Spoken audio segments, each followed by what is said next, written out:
Velkommen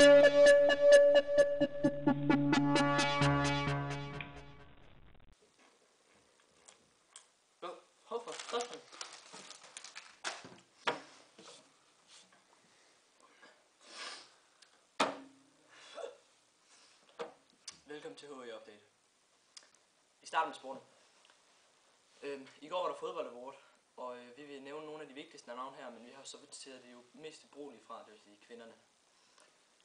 Som årets spiller, der har vi Dennis Rommedal.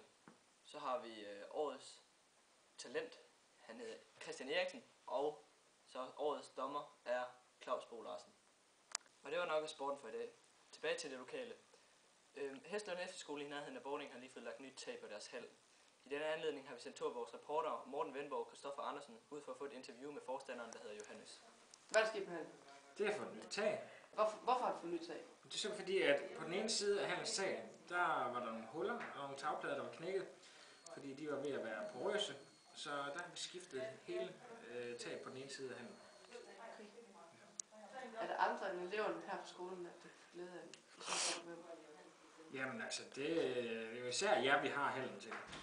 Men ellers så er der også nogen, der låner den her til. Der er nogle KFMK og nogle IMU-foreninger, der er til at låne det.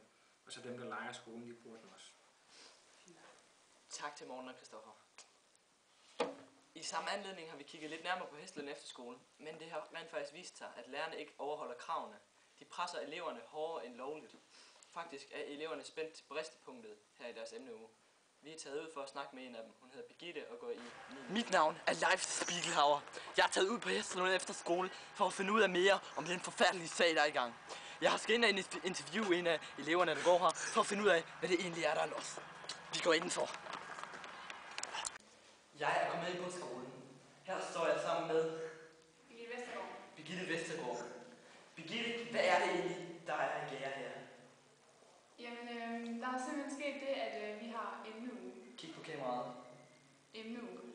Og vi har den her ene uge til at lave en hel avis. En hel avis. En hel avis. Scheisse.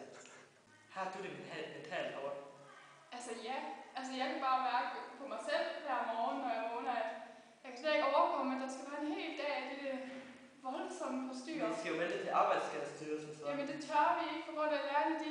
Jamen, hvad skal vi gøre noget? Jamen vi prøver jo, men vi kan jo ikke gøre det ved.